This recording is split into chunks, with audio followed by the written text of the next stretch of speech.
Ini benar. Terang ya, dibuka ini atau gelap harus itu. Sana terang dilihat. Kalau datang saya lihat sana mungkin kilo kapan tidak saya sana. Terang jadi. Enggak Benar. terang Terang. sana. Karena saya kan di sini kan buka jendela. Terang. Terang.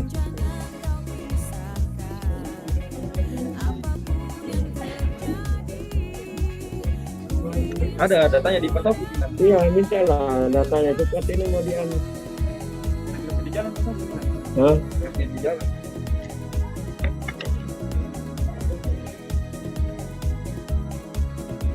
Kalau yang di saya katanya masih belum direvisi. Karena saya kirim dari Pak Taufik, nanti Pak Taufik yang edit ulang itu. Yang ada tamu di sana yang sudah apa? Coba itu berapa aja, laporan aja masuk berapa atau dapat. Ya, gitu. Gimana cara kerjanya kan? Beritahu polisi itu. Per hari. Hari. Nah, cara kerjanya kamu mengikuti di dunia maya konten-konten itu gimana? Itu yang Berbau apa? Arah, bencian. Nah, caranya kamu mengikuti gimana? Oh, ya. Itu mau dengan dunia maya itu gimana?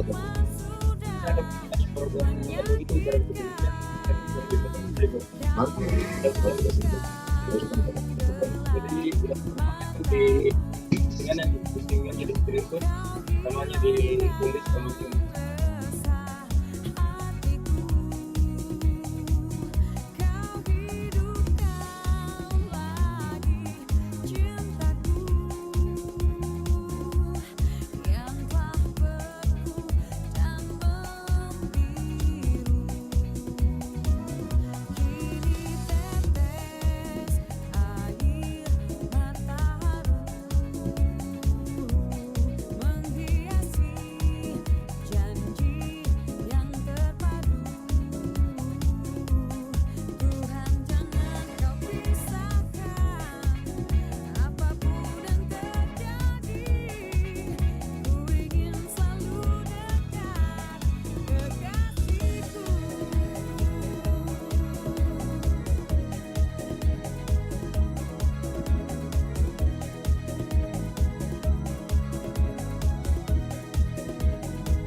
Lintas Makassar Pagi, Pro 1 RRI Makassar, Kanal Inspirasi. 94,4 FM. Kanal Inspirasi. Pro 1 RRI Makassar. Assalamualaikum warahmatullahi wabarakatuh. Selamat pagi pendengar setia dari Makassar dimanapun Anda berada. Apa kabar Anda pada pagi hari ini? Semoga sehat selalu ya. Dan saat ini pukul 9 pagi sampai jelang pukul 10 saya Alfian yang akan bersama menemani Anda lewat sesi dialog interaktif. Nah, kita bahas pada kesempatan pagi hari ini memaknai polisi virtual di media sosial. Memaknai polisi virtual di media sosial. Nah, saudara pendengar, Kepolisian Republik Indonesia, Polri, telah meluncurkan polisi virtual. Polisi virtual ini merupakan penegak hukum ya yang beroperasi di ruang virtual ya di media sosial untuk mengawasi setiap tindakan-tindakan yang diduga akan mengarah atau melanggar hukum. Nah, jadi semua pendengar di dunia nyata, di dunia virtual pun di dunia maya, semua harus berpegang sesuai dengan aturan hukum dan perundang-undangan yang berlaku ya. Nah, di negara kita ada Undang-Undang ITE, Informasi dan Transaksi Elektronik. Nah, ini yang kemudian undang-undang ini yang kemudian sebetulnya bukan membatasi ya, tidak memberikan pembatasan, yang kemudian mengawasi untuk setiap aktivitas yang berada di dunia maya, terkait juga di sosial media. Informasi-informasi yang tidak dapat dipertanggungjawabkan kebenarannya, informasi hoax, ujaran kebencian, ya, dan berbagai macam konten-konten lainnya, tentunya ini tidak boleh disebarkan serampangan, harus sesuai dengan etika dan juga hukum dan perundang-undangan yang berlaku di negara kita. Nah, ketika ini tidak dan dibiarkan, terkesan dibiarkan, maka bisa saja kemudian masyarakat tidak tertib, timbul kemudian keresahan di masyarakat ya.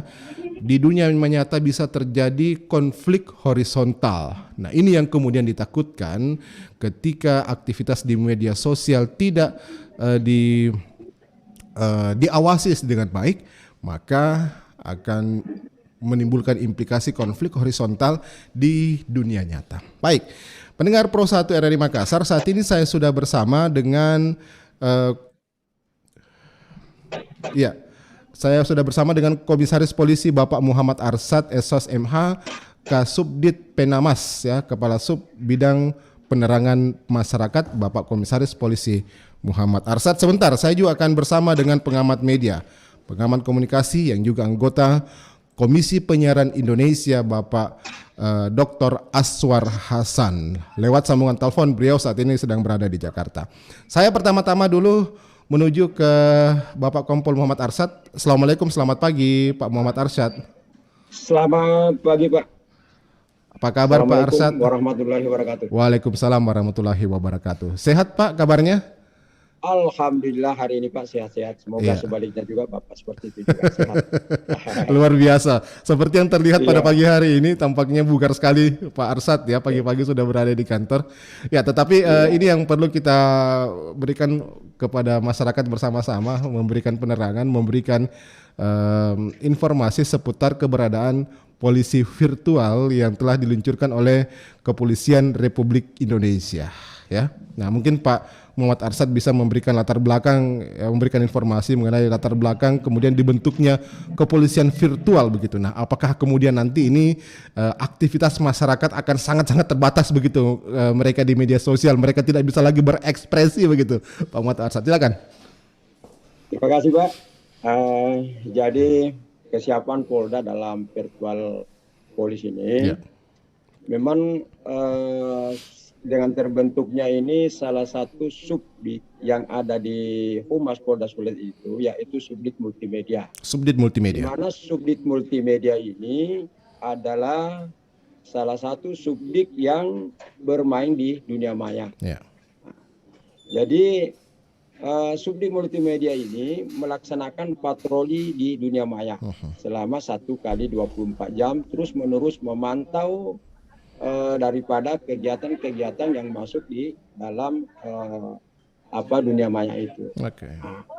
Nah, sekiranya ada hal yang ditemukan di dalam dunia maya ini, maka langkah-langkah polisi harus melakukan secara berjenjang. Yeah. Ya. Yang pertama, kalau menemukan dalam dunia maya itu, maka polisi ini kan sifat polisi ini mengedukasi masyarakat, mengikuti kegiatan-kegiatan tersebut itu antara lain contohnya mungkin melakukan suatu ujaran kebencian atau penghinaan. Polisi ini dengan adanya terbitnya virtual polisi ini, maka polisi ini melakukan langkah seperti mengedukasi masyarakat atau memberikan suatu peringatan lewat dunia maya. Ya. Dunia maya. Ya. Dengan cara satu, pertama melihat link dalam laporan tersebut ini dimasukkan ke dalam laporan. Linknya itu di dalam laporan tersebut itu dimasukkan ke dalam laporan atau di cyber itu. Nah, kemudian beserta nama dengan penggunanya dan postingannya. Ya, baik. Oke, jadi apakah harus ada laporan dulu begitu? Lalu kemudian polisi cyber ini akan bertindak, ataukah kemudian ada patroli di dunia maya yang terus-menerus dilakukan ini, Pak? Jadi kerjanya tim cyber yang ada di multimedia kerjanya yang multimedia ini selaku mengikuti perkembangan yang ada di dunia maya. Okay. Dan lewat postingan-postingan yang dilakukan oleh netizen. Nah, kemudian apabila di dalamnya itu ditemukan, ya, gimana? Ya, silakan Pak, lanjutkan.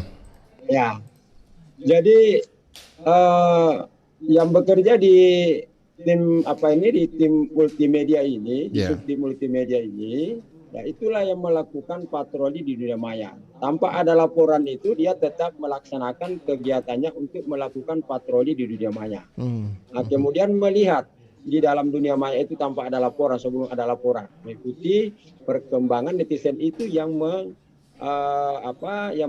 memberikan atau mengirimkan atau men-share suatu berita yang berbau ujaran kebencian yang saya katakan tadi, penghinaan dan lain-lain. Nah, jadi tidak ada laporan, tetapi dia mengikuti.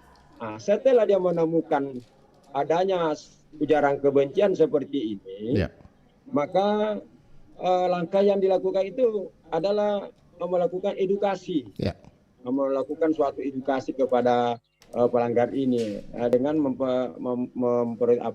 mendahulukan adalah preemptif. Itu peneguran, tindakan preemptif. Oke. Berarti tidak langsung ditindak, Pak, ya? Jadi ada peringatan terlebih dahulu akan diberikan dari kepolisian di dunia maya ini bahwa Anda sudah melakukan pelanggaran sebetulnya. Ya.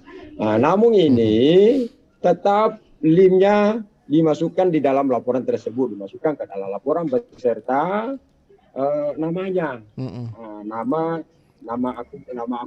beserta namanya yang pengguna postingan itu. Ini menjanjikan suatu. Nah, kalau memang ini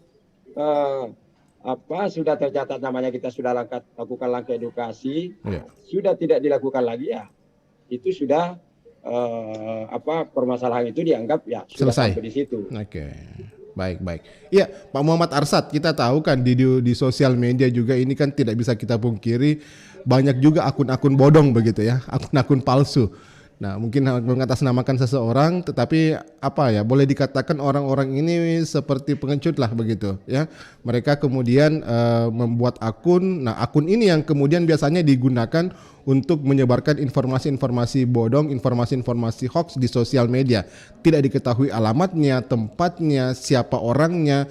Kemudian di foto profilnya pun seringkali bukan yang merupakan dirinya sendiri, ya diri orang tersebut begitu. Nah, lalu bagaimana kemudian untuk kategori atau jenis-jenis akun-akun palsu ini, Pak?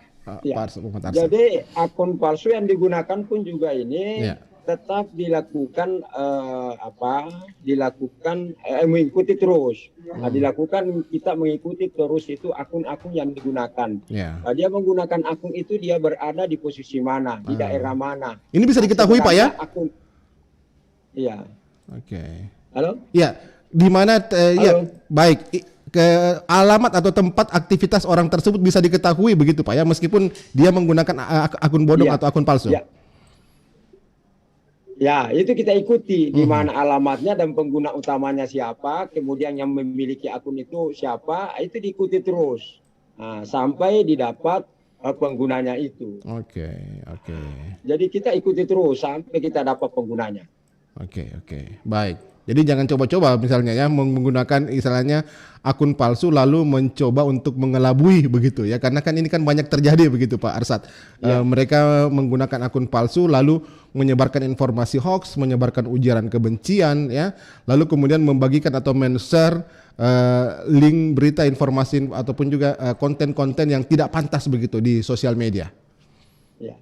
Nah, itulah yang Ya. diikuti terus. Nah, keberadaannya di mana pada saat menggunakan akun palsu itu, pertama kali kita lihat itu akunnya, kemudian keberadaannya di mana menggunakan itu, lokasinya di mana. Nah, kemudian kita ikuti sebenarnya pemilik akun ini sebenarnya siapa. Nah, kemudian kita hubungi pemilik akun yang pertama itu, apakah akunnya ini adalah Asli. akun milik orang lain yang digunakan, ataukah dia memang membuat akun palsu. Ini diikuti terus Pak, sampai bisa kita temukan yang memberitakan itu netizen ini yang mengirimkan suatu berita yang berbau yang saya katakan tadi itu kebencian atau yang berbau dengan penipuan apa segalanya itu. Ya. Oke. Ya, ini pun kemudian muncul polemik lagi nih Pak ya. Kehadiran polisi virtual, lalu apakah kemudian nanti akan mengurangi kebebasan masyarakat untuk berekspresi begitu lewat sosial media, lewat dunia maya begitu, karena kan bisa saja mereka mengeluarkan unek-uneknya, mengeluarkan apa yang menjadi isi hatinya, lalu kemudian ada yang melaporkan mungkin dikategorikan sebagai sebuah tindakan memprovokasi, sebuah menyebarkan informasi hoax, menyebarkan ujaran kebencian. Nah, ini kan yang masih sulit untuk masyarakat bedakan yang mana ujaran kebencian, yang mana sebenarnya hanya mengeluarkan ekspresi mereka terhadap apa yang kemudian mereka alami begitu di dalam kehidupan mereka. Ya. Betul. Jadi tidak membatasi daripada pengguna medsos, tetapi marilah kita menggunakan medsos itu dengan bijak. Ya. Bijak. Dan menggunakan medsos itu dengan bijak. Jadi kita tidak membatasi orang pengguna medsos dalam hal ini, tetapi marilah kita menggunakan medsos ini dengan bijak.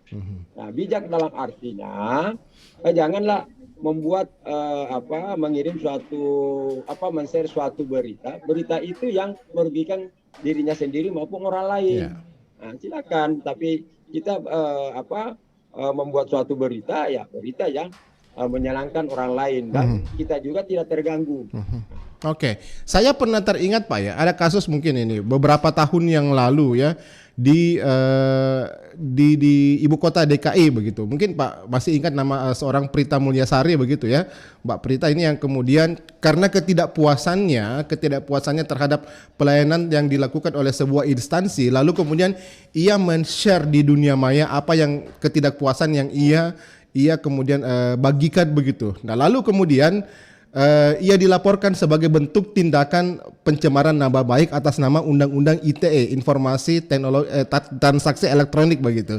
Nah, ini yang kemudian nanti masih harus diperjelas juga, yang mana kemudian terkategori sebagai pencemaran nama baik, yang mana kemudian hanya menyampaikan ungkapan hati begitu di lewat sosial media. Ya. Jadi begini Pak, itu kan sebelumnya adanya RJ, Restoratif Justice. Nah, itu kejadiannya itu sebelum adanya Restoratif Justice. Nah, sekarang dengan adanya Restoratif Justice ini dengan program Kapolri yang baru ini, yang seperti itu yang harus kita betul-betul pelajari, kita melihat, ya. Nah, inilah yang dikatakan virtual police ini melihat berita-berita atau yang disampaikan lewat media sosial ini. Nah, inilah yang saya katakan tadi, prosesnya sekarang berbeda dengan sebelumnya, dengan terbentuknya ini Restoratif Justice ini. Nah, kalau dulunya setiap laporan itu etis segera ditangani, diproses, sekarang itu ada pengawasan istilahnya, ada kita kontrol apa yang berita itu. Kemudian kita di sini mengedukasi, memberikan peringatan. Yeah. Tidak langsung lagi kita langsung diproses kayak sebelumnya adanya Restoratif Justice ini. Oke, jadi sudah ada restorasi of justice. Artinya tidak semerta-merta tidak serta-merta bahwa laporan tersebut yang mengatasnamakan tindakan pencemaran nama baik ini yang kemudian dilaporkan. Ini akan terlebih dahulu akan ditelaah begitu ya. Jadi mungkin perlu disampaikan juga, perlu masyarakat mengerti bahwa ini bukan membatasi, menghalang-halangi kebebasan dari masyarakat untuk berekspresi, tetapi lebih pada memberikan edukasi kepada masyarakat tentang bagaimana kemudian kita harus bermedia sosial dengan bijak, bermedia sosial dengan baik ya, tanpa harus kemudian menyebarkan informasi bohong ya, memprovokasi. Nah, ini kan yang marak saat ini Pak ya. provokasi begitu ya. Yang masyarakat harus pahami juga. Nah, apakah kategori provokasi juga nanti ini akan masuk dalam kategori menyebarkan informasi-informasi bohong ataupun juga apa ya, boleh dijerat begitu dalam Undang-Undang ITE ini, Pak Muhammad Arsad? Iya. Nah, memang di sinilah yang harus dibedakan. Sebelumnya ada restoratif justice ini dan setelah adanya restoratif justice ini. Jadi masyarakat saya himbau, marilah kita menggunakan medsos itu dengan bijak dan baik. Itu. Ya, jadi kembali lagi kepada masyarakat ya.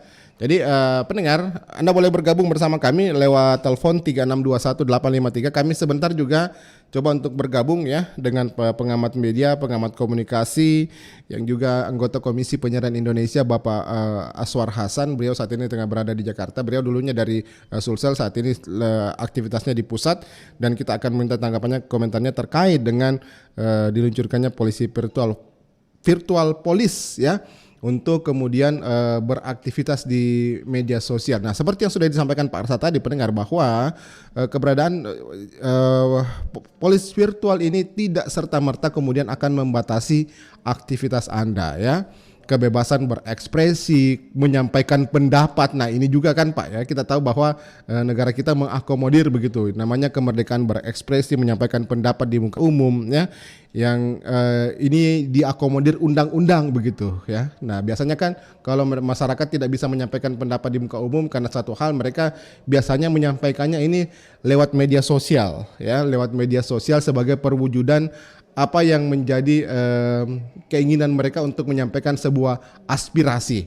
Nah, Pak Arsad tadi mengatakan bahwa saat ini sudah ada namanya restorasi ya of justice, bahwa semua pasti akan dipertimbangkan begitu ya. Nah, jadi pendengar, bukan namanya untuk membatasi kebebasan Anda, bukan untuk menghalang-halangi Anda untuk berekspresi, tetapi lebih kepada kemudian bagaimana polisi untuk melihat ya aktivitas masyarakat jangan sampai terlampau jauh begitu ketika mereka sedang bermedsos. Ini yang banyak terjadi sekarang ini begitu Pak ya. Baik Pak, kita dengarkan apa pendapat daripada pendengar ya yang sudah bergabung. Halo, selamat pagi. Selamat pagi. Ya, dari siapa, di mana? Dari Pak Jono di Makassar ini. Ya, oke, Pak Jono di Makassar. Silakan Pak Jono. Pasti apresiasi secara positif ya, Ya. dengan adanya polisi virtual seperti ini. Itu untuk mengawasi agar kita memang tidak terlalu jauh Ya. dalam menggunakan media sosial. Ya. Ini untuk menjaga persatuan dan kesatuan kita lah. Oke lah, kita demokrasi, tapi demokrasi yang beretika. Kita itu harus saling menghormati dan menghargai. Jangan sampai kita membuat kita berpecah belah. Tapi ini perpecahan di antara kita. Itu adanya membuat fitnah, saling fitnah, Ya. saling menghujat, Ya. media sosial. Ini yang harus artinya yang dikhawatirkan, jangan sampai hal ini terjadi. Maka kalau ini terjadi, biarkan seperti ini, memang ujung-ujungnya akan kita terjadi perpecahan. Tetapi yang satu saya minta, yang penting ini polisi kita ini, kita harus adil. Oke, Pak Polisi harus adil. Harus adil, iya, tanpa pandang bulu siapa Oke, mereka. betul. Kalau sekarang ada istilah, itu sekarang hukum itu tumpul ke atas, tajam ke bawah. Ya. Nah, saya tambah. Biasanya saya tambah lagi. Hukum sekarang itu tajam ke oposisi, tumpul ke yang pro. Nah, ini kan yang terjadi. Baik. Terjadi. Yang pro, apapun yang mereka katakan mereka kebal hukum. Tapi yang oposisi, Iya. apa namanya, walaupun mereka sebuah kebenaran misalnya, tidak akan dicari kesalahannya. Iya. Jadi itu saya minta. Artinya ini hal yang positif yang dilakukan oleh polisi, tapi yang jelas Pak, yang harus dilakukan yang harus adil. Jangan pandang bulu siapapun mereka. Intinya jangan tebang pilih begitu Pak ya, Jangan pilih, ketika bertindak. Objektif. Objektif. Dalam penyelidikan. Saya kira seperti itu. Baik. Kalau polisi melakukan ini, saya kira masyarakat pasti mendukung. Baik. Seperti itu. Terima kasih. Masuk akal sekali. Terima kasih Pak Jono dari Makassar. Jangan tebang pilih katanya Pak Arsad ketika melakukan tindakan begitu, karena biasanya kan mungkin masyarakat menilai hanya orang-orang tertentu saja begitu. Ketika mungkin mengkritisi pemerintah ini bisa saja diciduk, tapi kemudian ketika hal-hal itu tidak mengkritisi lebih pro kepada pemerintah, nah ini yang tidak diambil begitu. Ya, mungkin seperti itu Pak. Silakan. Ya, sebenarnya kita ini berdasarkan dengan aturan undang-undang. Iya. Nah, jadi kalau undang-undang ini itu tidak ada istilah tebang pilih di dalamnya kalau kita melihat.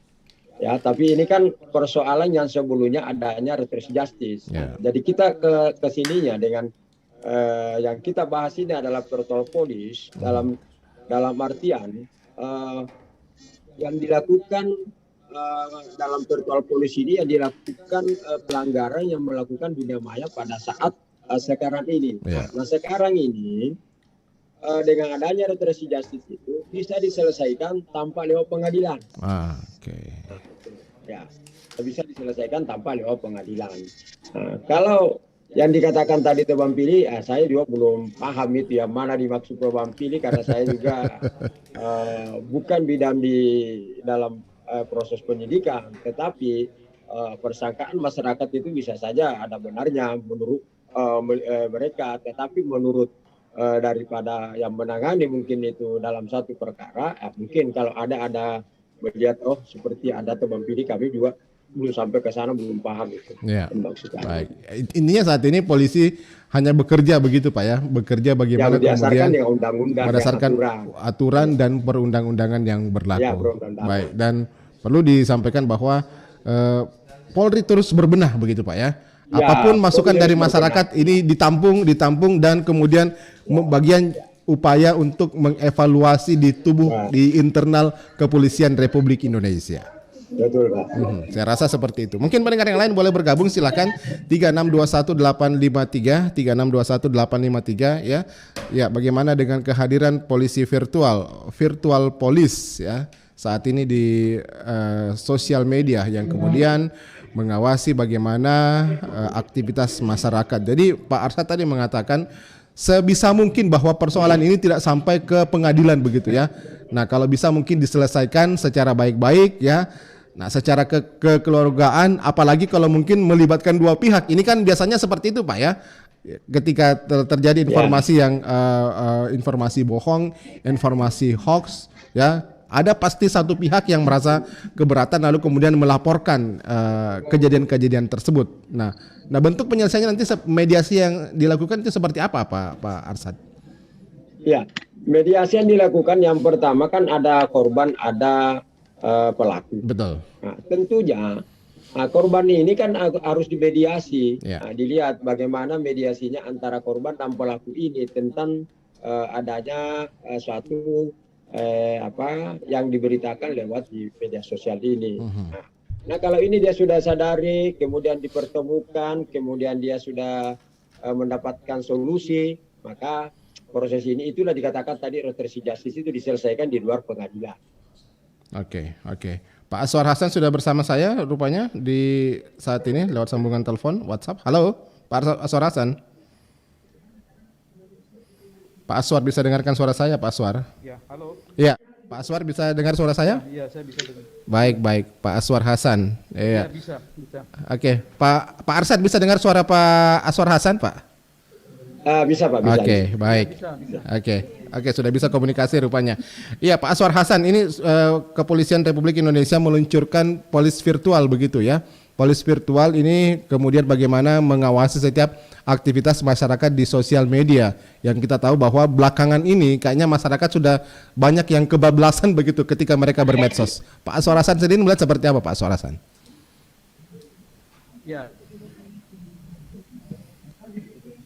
Ya, silakan Pak Aswar Hasan. Bagaimana menurut? Ini bagus. Ya. Panjang.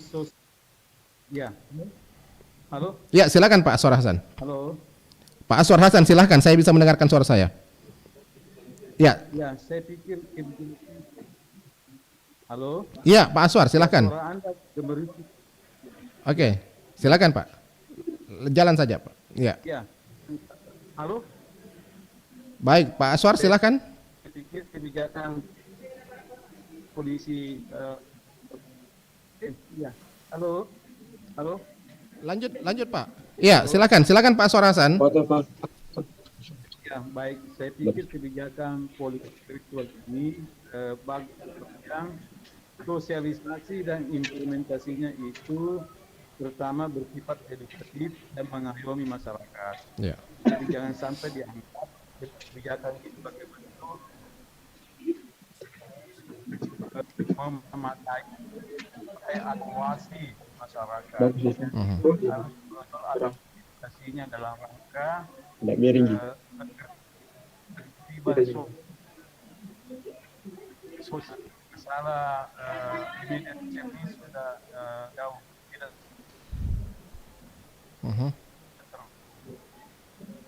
banyak melampaui batas dan melanggar ranah sebagai Iya.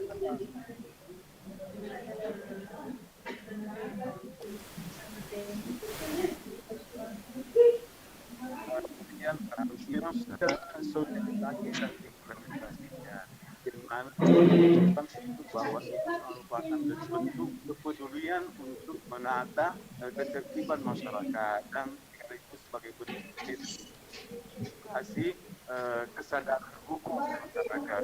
Jangan sampai itu dianggap sebagai bentuk pengawasan yang memata-matai masyarakat. Nah, itu yang harus dihindarkan. Ya. Oke, jadi ini bukan bentuk untuk memata-matai masyarakat begitu Pak ya?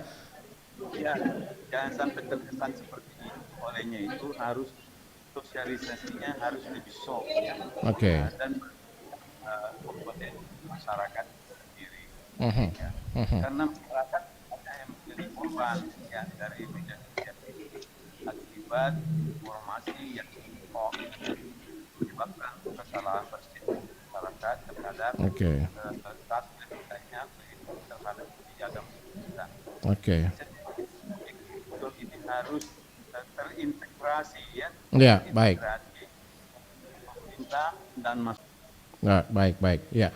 Baik. Nah, lalu seperti apa mungkin sebaiknya polisi bertindak begitu ya untuk setiap konten-konten yang apapun informasi-informasi yang juga yang harus menjadi perhatian. Ya. Ya, bagaimana implikasi hukum dari polisi dan sebagainya. Itu juga yang harus diperjelas implikasi hukumnya. Implikasi bagi hukum. Masyarakat kalau mendapat peringatan tentang konten hoax. Apakah aspek lebih ditonjolkan atau aspek penegakan hukumnya? Karena undang-undang ITE ini berdasarkan edaran Kapolri kan mengedepankan aspek mediasi dan aspek Oke. Baik.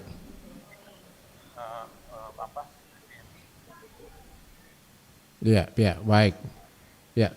Ya, mungkin Pak, apa mungkin harapan Anda nih Pak untuk terakhir untuk bagaimana kemudian keberadaan polisi virtual ini Pak untuk ke depan?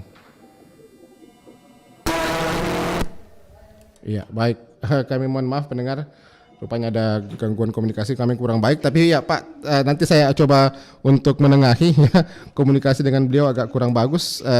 Ada beberapa hal tadi yang saya tangkap ya.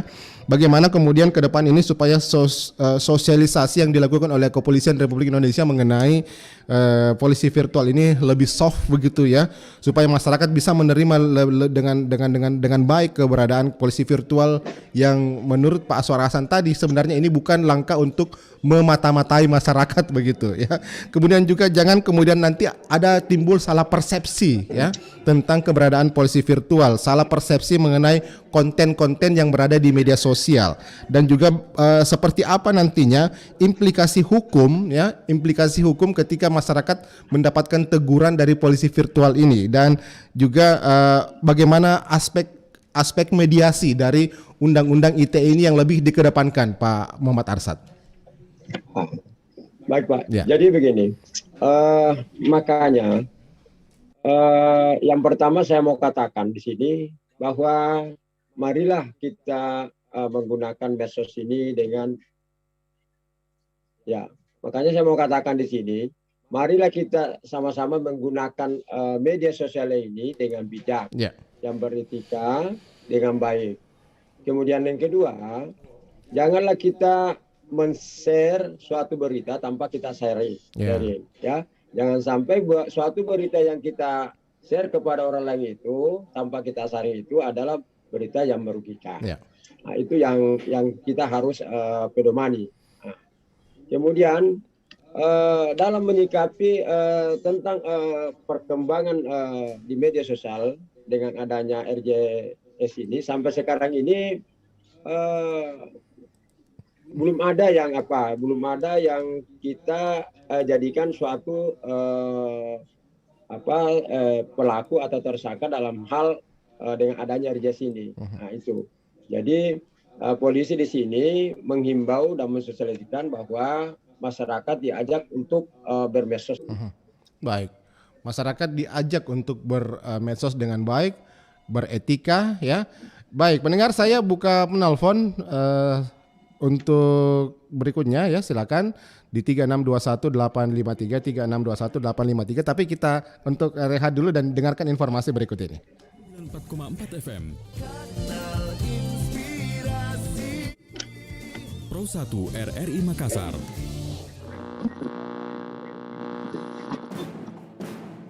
Hoax adalah berita bohong, bukan fakta. Jangan percaya dengan informasi yang tidak jelas sumber dan kebenarannya. Itu adalah hoax, berita bohong yang berbau sara, provokatif dan fitnah yang dapat memecah belah persatuan dan kesatuan bangsa. Mari kita jaga keutuhan bangsa ini dalam bingkai Negara Kesatuan Republik Indonesia. Stop hoax, berita bohong, bukan fakta. Pesan ini disampaikan oleh Lembaga Penyiaran Publik RRI Makassar. Ya. 94,4 FM. Pro 1 RRI Makassar. Terima kasih pendengar, Anda masih bersama kami di Dialog Interaktif Lintas Makassar Pagi. Saya Alfian masih bersama menemani Anda. Dan silakan Anda boleh bergabung bersama kami lewat telepon 3621 853. Halo, selamat pagi. Salam, dari siapa, di mana, Pak? Dari Majene. Pak Amir dari Majene, Sulawesi Barat. Pak Amir, gimana menurut Pak Amir? Iya. Alhamdulillah, saya sangat sependapat dengan adanya pengawasan di media sosial ini tentang ujaran kebencian dan berita bohong. Mengapa? Karena ini yang merusak tatanan demokrasi kita ini. Dan kita sudah mempertahankan keutuhan Negara Kesatuan Republik Indonesia. Ini memecah belah karena telah memberikan informasi yang merusak runtuh kebangsaan kita ini. Sehingga berbesar lah. Jadi kami sarankan kepada pengawas kepolisian ini, betul itu harus dulu sosialisasi dengan mantap di masyarakat. Karena kesalahpahaman orang bisa mengundang lagi kebohongan. Oleh karenanya polisi selalu sumber informasi ini supaya betul-betul masyarakat tentang pengawasan sosial. Terima kasih. Wassalamualaikum warahmatullahi wabarakatuh. Waalaikumsalam warahmatullahi wabarakatuh. Terima kasih Pak Amir dari Majene, Sulawesi Barat. Ya, jauh-jauh ini Pak Asad dari Majene, Sulawesi Barat memberikan tanggapan. Ya, memang harus sosialisasi dulu lebih awal begitu ya, memberikan informasi kepada masyarakat dan kemudian bagaimana setiap informasi-informasi yang ada tersebut ya, kebanyakan mungkin sifatnya untuk memberikan semacam peringatan begitu ya. Teguran simpatik kepada masyarakat ya, jangan dulu langsung mungkin ditindak begitu, karena mungkin saja belum semua mengetahui begitu ya bahwa ada yang seperti ini. Bisa saja ada masyarakat yang mungkin lebih banyak kepada sosialisasi dulu gitu Pak Arsad. Ya, betul Pak. Nah, memang ini langkah yang kita lakukan sekarang ini. Nah, langkah yang kita lakukan sekarang ini, jadi tidak semua kasus yang namanya pelanggaran dalam undang-undang ITE itu kita langsung proses. Nah, ini memang langkah yang kita lakukan sekarang. Bagi pertama, kita melakukan langkah teguran, yaitu memang seperti itu. Nah, kemudian mengedukasi masyarakat. Nah, kemudian kalau kita sudah melakukan teguran, mengedukasi masyarakat, dia ulangi lagi. Nah, itulah baru kita buatkan laporan, kemudian kita serahkan ke cyber itu dikirim sus. Nah, jadi langkah yang kita lakukan bagaimana caranya melakukan dulu teguran itu, kemudian mengingatkan, memperingatkan, kemudian jangan mengulangi, mengajak dia menggunakan medsos itu dengan beretika, itu memang itu yang kita lakukan. Yang penting jangan diulangi lagi. Kalau sudah diingatkan terus tidak dihindarkan, nah itulah baru kita jadikan suatu laporan untuk ditindaklanjuti oleh daripada tim cyber itu. Dan pasti ini akan ditindak begitu Pak ya? Ya, artinya kalau sudah berulang-ulang dia mengirim lagi, itu baru berulang kali ya. Oke. Nah, kemudian juga ini penyelesaiannya ini kan tergantung juga daripada korbannya. Yeah. Nah, kalau korbannya bisa menerima, maka ini diberlakukan restoratif justice. Nah, kalau pokoknya korbannya itu bisa menerima, dan kita upaya Polri juga bagaimana caranya untuk memediasi kedua belah pihak ini supaya bisa berdamai. Yeah. Nah, sehingga proses ini tidak naik kepada ranah proses hukum. Nah, selesainya di luar pengadilan. Nah, itu ya. Tapi ini tergantung daripada juga korbannya. Oke. Tetapi biasanya kan Pak ya, ketika terjadi sesuatu kasus, misalnya korban dan juga pelaku ini sudah berdamai, tetapi proses hukum masih tetap jalan begitu. Apakah? Ya. Iya. Ya, itu sebelumnya Pak, sebelumnya adanya ini RJ ini Restoratif Justice. Nah, inilah Pak Kapolri sekarang ini yang membuat terobosan baru. Nah, bahwa tidak semua itu harus langsung diproses, tapi dipelajari dulu, kemudian dimediasi dulu, dipanggil orangnya, kemudian dipertemukan. Nah, kemudian apa solusinya? Solusinya ya bagaimana caranya bisa menyelesaikan di luar pengadilan. Gitu. Oke. Menyelesaikan di luar pengadilan, jangan sampai masuk ke terlalu jauh ke ranah hukum, karena tentunya ketika sudah masuk ke ranah hukum, nah ini pasti akan lain lagi ceritanya. Saya rasa restoratif justice ini bukan hanya di penerapannya pada undang-undang ITE saja begitu Pak ya?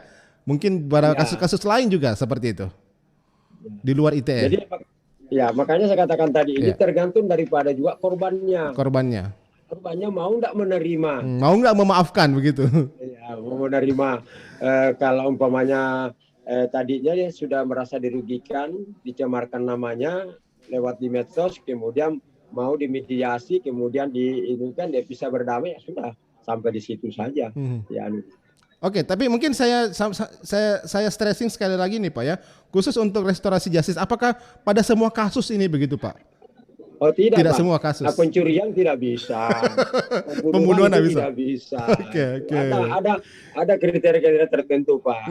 Ya itu. Ya. Oke. Jadi korupsi tidak bisa. Ya. Oke. Pada kriteria tertentu, misalnya pencemaran nama baik ya, penyebaran informasi hoax, ataukah mungkin bisa saja perkelahian juga ya. Ini juga masuk terkategori begitu. Bagaimana kemudian dimediasi, diselesaikan dengan baik-baik, diselesaikan dengan kekeluargaan begitu Pak ya. Oke, intinya seperti itu pendengar. Betul sekali Pak. Oke, silakan Anda boleh bergabung kembali. Kita masih ada waktu sekitar 15 menit lagi ke depan ya. Jadi silakan Anda boleh bergabung bersama kami. Masih kita bahas memaknai polisi virtual di sosial media, memaknai keberadaan polisi virtual di sosial media. Nah, tadi dalam berbagai kesempatan ya di sesi opini publik tadi jam 7, ini sebenarnya jam 7 sudah bahas Pak, banyak pendengar yang masuk, banyak tanggapan daripada pendengar kita ya di Pro 1 mengatakan bahwa memang sebaiknya untuk saat ini lebih banyak patroli begitu, patroli cyber ya. Nah, jangan sampai kemudian banyak masyarakat yang kebablasan ketika menyampaikan informasi begitu. Nah, pertanyaannya sekarang, ketika sudah diluncurkan, ini sudah bekerja nggak polisi virtualnya ini, Pak Arsad?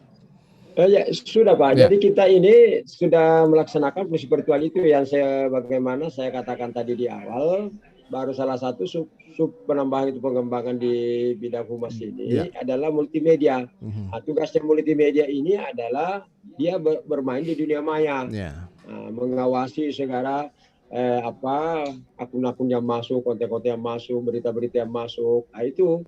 Nah, jadi ini mengawasi. Kemudian kalau begitu ada ditemukan ya langsung memberikan suatu edukasi. Yang tadi yang dikatakan bahwa melakukan teguran, melakukan peringatan, nah itu. Jadi sudah ini Pak. sudah berjalan. Oke, sudah berjalan rupanya pendengar ya, sudah beroperasi begitu ya. Sudah operasi Pak, sudah beroperasi. Oke, jadi jangan kaget nanti ketika ada akun yang masuk memberikan pesan, message ke pesan DM begitu ya, ke sosial media Anda, memberikan peringatan, kamu telah hati-hati begitu ketika berkomentar, jangan sampai kemudian konten yang kamu hadirkan ini dapat membuat masyarakat resah begitu ya. Oke, ini yang perlu dipahami pendengar, jangan kaget ketika ke depan ada kemudian teguran dalam bentuk pesan langsung ke sosial media Anda. Nah, itu yang merupakan bagian dari kerja-kerja dari virtual police ya, polisi virtual lewat sosial media. Anda nggak langsung ditindak ya, Anda akan diberikan terlebih dahulu yang namanya kalau mungkin kita kenal yang namanya SP begitu Pak ya, surat peringatan.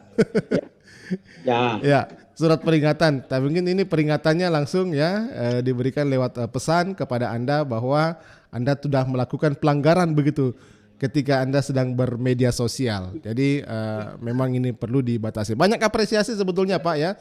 Kebanyakan masyarakat sebenarnya memang tadi dalam sesi opini publik memberikan apresiasi Pak ya ke polisi virtual ya, virtual police di sosial media, karena kita tahu bahwa aktivitas masyarakat saat ini di sosial media kan begitu kebablasan, banyak provokasi yang kemudian ini memicu terjadinya konflik horizontal di masyarakat kan awalnya dari konten-konten yang berada di sosial media begitu Pak. Nah, ini yang biasanya yang sudah masif terjadi ya di sosial media. Iya. Baik, kita coba akan tinjau dari segi hukum begitu ya, bagaimana keberadaan polisi virtual ini dari pengamat hukum ya, Bapak Saharudin Daming. Pak Saharudin Daming, Assalamualaikum. Waalaikumsalam warahmatullahi wabarakatuh. Selamat pagi, sehat selalu Bung Alfi. Selatan. Oh, selamat pagi Pak Arsad. Pak Arsad bisa dengarkan Pak suara Pak Saharudin Daming? Tidak Pak, tidak kedengaran Pak. Oke, nanti akan kami pakai telepon yang satu ya. Oke. Iya, baik. Nanti akan kami coba jembatani Pak Arsad ya. Kita dengar ya. Ya, Pak Saharudin Daming, bagaimana Pak Saharudin Daming melihat keberadaan ya polisi virtual ini di sosial media Pak? Dalam dunia hukum Bung Alfian ada pameo yang berbunyi tegakkanlah hukum walaupun besok itu sudah langit akan runtuh. Artinya apa? Bahwa penegakan hukum itu tidak mungkin hanya kita bisa lakukan dengan satu pihak. Tidak mungkin bisa dilakukan hanya satu model pendekatan. Diperlukan strategi, diperlukan langkah, cara sedemikian rupa bagaimana hukum itu bisa tegak. Kenapa? Karena para pelanggar-pelanggar itu masih lebih pintar kadang-kadang daripada para penegak hukum. Nah, kalau pelanggar itu lebih cerdas, itu pasti hukum itu tidak bisa tegak. Maka disinilah para penegak hukum harus berinovasi untuk mengantisipasi bagaimanakah tantangan-tantangan penegakan hukum itu bisa dilakukan. Misalnya sebagai salah satu aturan hukum yang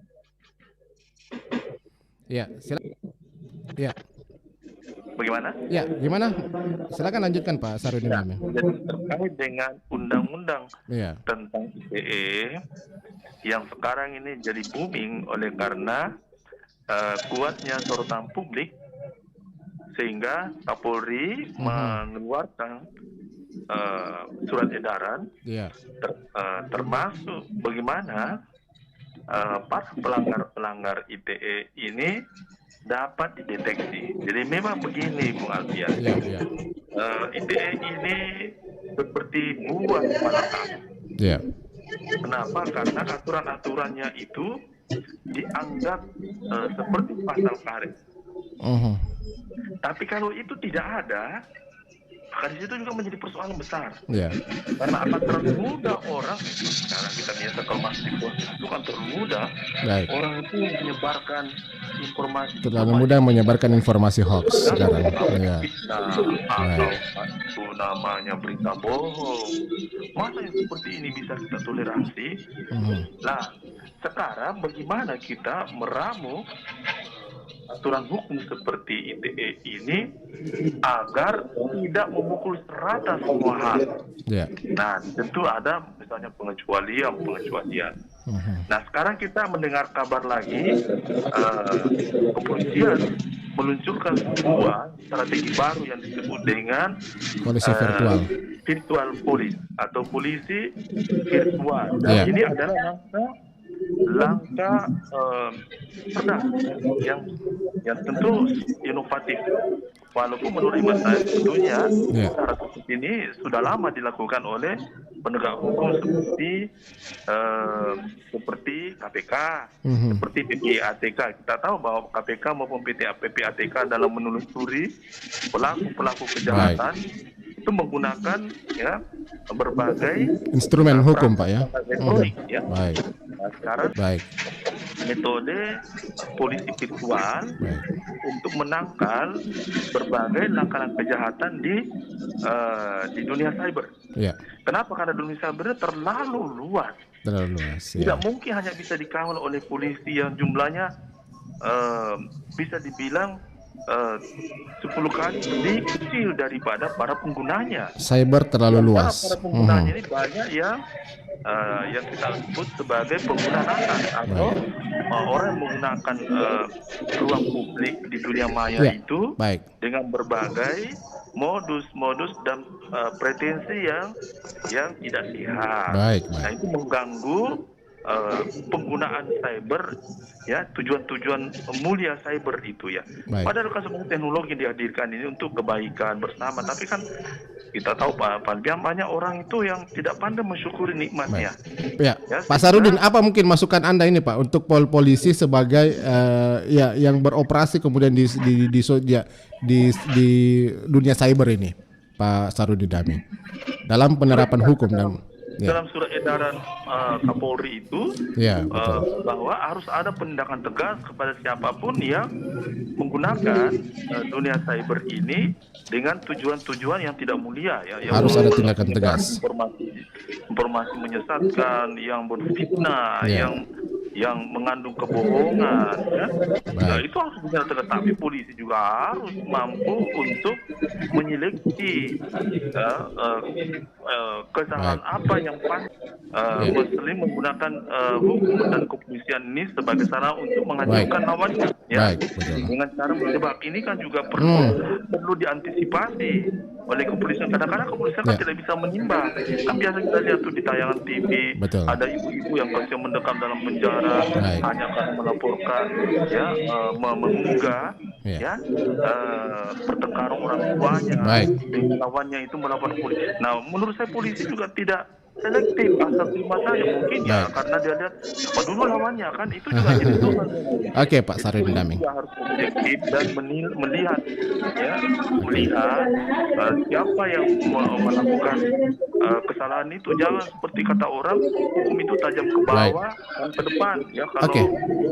Kalau karena hukum itu polisi cepat sekali melakukan penindakan. Tapi begitu orang-orang yang punya posisi kedudukan dan berpengaruh, maka proses hukum menjadi lambat. Baik, Pak Sarudin Daming. Oke, Pak Sarudin Daming, sayang sekali waktu kita terbatas, Pak Sarudin Daming. Terima kasih banyak atas masukannya ya. Ini kami akan coba jembatani nanti. Terima kasih banyak Pak Sarudin Daming. Sehat selalu Pak di Jakarta ya. Oke, Assalamualaikum warahmatullahi wabarakatuh. Waalaikumsalam.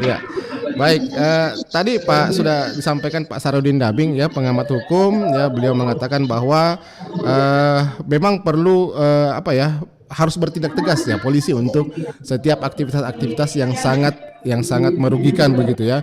Jangan sampai ini kemudian menimbulkan juga persoalan di masyarakat. Jangan sampai kemudian ini bisa dijadikan juga, jangan sampai jadikan jebakan begitu. Ada orang yang coba menjebak orang lain ya. Nah, untuk kepentingan tertentu lewat sosial media ini begitu. Nah, bagaimana kemudian selanjutnya ke depan untuk pekerjaan dari polisi virtual ini, Pak Arsad? Baik Pak, dan walaupun terputus-putus tapi saya bisa mendengarkan sedikit. Jadi begini, polisi ini kan bekerja berdasarkan pertama undang-undang. Kemudian dalam undang-undang ini ada lagi namanya standar operasional dan prosedur polisi yang harus dipedomani dalam pekerjaan ini.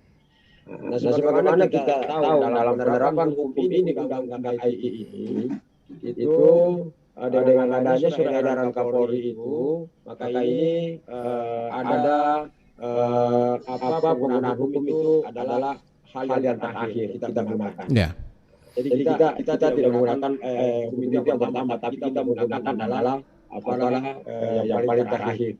Bila mana masyarakat yang merasa dirugikan tadi itu, dia bisa memaafkan kepada orang yang dilakukan itu, maka ini tidak akan kita menggunakan yang saya katakan tadi itu restorasi justice. Jadi kita berupaya di sini bagaimana polisi ini masyarakat yang dirugikan itu bisa menerima apabila dipertemukan dengan orang yang berkaitan data ini. Jadi itu, Pak. Oke, baik. Jadi intinya sekali lagi terakhir begitu ya. Oke, jadi bagaimana mengedepankan mediasi dalam setiap penyelesaian sengketa, termasuk juga dalam penerapan Undang-Undang Informasi dan Transaksi Elektronik ini. Ya, Pak Arsyad, mungkin terakhir Pak Arsyad, ini apa harapan Pak Arsyad kepada masyarakat ya begitu dengan diluncurkannya polis virtual ini di media sosial? Mungkin ada himbauan supaya masyarakat juga jangan sampai boleh dikatakan merasa dimata-matai, merasa takut berekspresi, merasa takut untuk beraktivitas di media sosial begitu. Dengan kehadiran media sosial nanti mungkin mereka berpendapat berpersepsi bahwa jangan-jangan kita ini dimata-matai terus sama Pak polisi ini. Ya, silakan Pak Arsyad.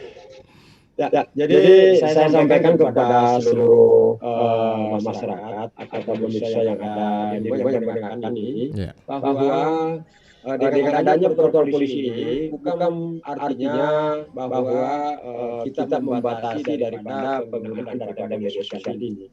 Tetapi yang kita sangat harapkan, marilah kita menggunakan media sosial ini dengan penuh rasa bijak kita, simpati kita, rasa beretika yang baik, sehingga orang lain juga tidak merasakan tidak membuat dia tersinggung, tidak membuat kita juga tidak membuat kita juga yang mengirimkan sesuatu daripada orang lain itu merugikan kepada lain. Harapan kita gunakanlah media sosial ini dengan baik. Itu aja. Oke.